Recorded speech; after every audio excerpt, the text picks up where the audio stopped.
بسم اللہ الرحمن الرحیم۔ ناظرین کرام، بصرہ میں ایک بزرگ رحمۃ اللہ علیہ مسکی کے نام سے مشہور تھے۔ مشک کو عربی میں مسک کہتے ہیں، لہٰذا مسکی کے معنی ہوئے مشک بار، مشک کی خوشبو میں بسا ہوا۔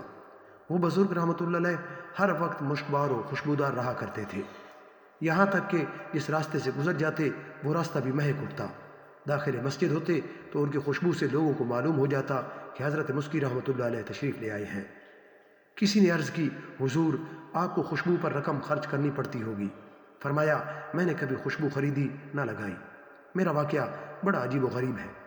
میں بغداد معلیٰ کے ایک خوشحال گھرانے میں پیدا ہوا۔ جس طرح امورا اپنی اولاد کو تعلیم دلواتے ہیں، میری بھی اسی طرح تعلیم ہوئی۔ میں بہت خوبصورت اور باحیا تھا۔ میرے والد صاحب سے کسی نے کہا، اسے بازار میں بیٹھاؤ تاکہ یہ لوگوں میں گھل مل جائے اور اس کی حیا کچھ کم ہو۔ بصرہ میں ایک بزرگ رحمۃ اللہ علیہ مسکی کے نام سے مشہور تھے۔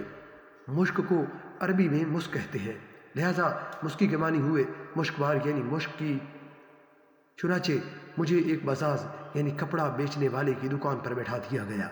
ایک روز ایک بڑھیا نے کچھ قیمتی کپڑے نکلوائے، پھر بزاز یعنی کپڑے والے سے کہا، میرے ساتھ کسی کو بھیج دو تاکہ جو پسند ہوں انہیں لینے کے بعد قیمت اور بقیہ کپڑے واپس لائے۔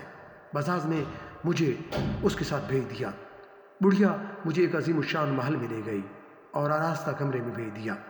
کیا دیکھتا ہوں کہ ایک زیورات سے آراستہ خوش لباس جوان لڑکی تخت پر بچھے ہوئے منقش یعنی قالین پر بیٹھی ہے۔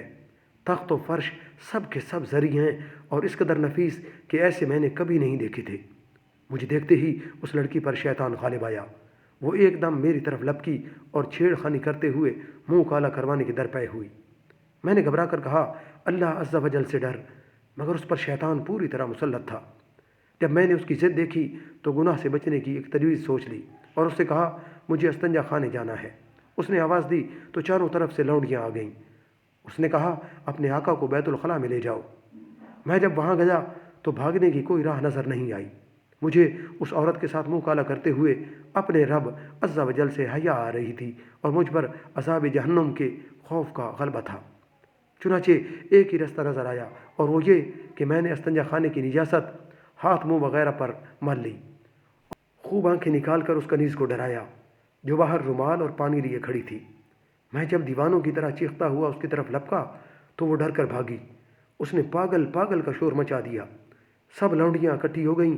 انہوں نے مل کر مجھے ایک ٹاٹ لپیٹا اور اٹھا کر ایک باغ میں ڈال دیا۔ میں نے جب یقین کر لیا کہ سب جا چکی ہیں، اٹھ کر اپنے کپڑے اور بدن کو دھو کر پاک کر لیا اور اپنے گھر چلا گیا، مگر کسی کو یہ بات نہیں بتائی۔ اسی رات میں نے خواب میں دیکھا کوئی کہہ رہا ہے، تم کو حضرت سیدنا یوسف علیہ الصلاۃ والسلام سے کیا ہی خوب مناسبت ہے، اور کہتا ہے کہ کیا تم مجھے جانتے ہو؟ میں نے کہا نہیں۔ انہوں نے فرمایا، میں جبرائیل علیہ الصلاۃ والسلام ہوں۔ اس کے بعد انہوں نے میرے منہ اور جسم پر اپنا ہاتھ پھیر دیا۔ اس وقت سے میرے جسم سے مشک کی خوشبو آنے لگی۔ دوستان گرامی، جو اللہ کے ہو جاتے ہیں اللہ ان کا ہو جاتا ہے۔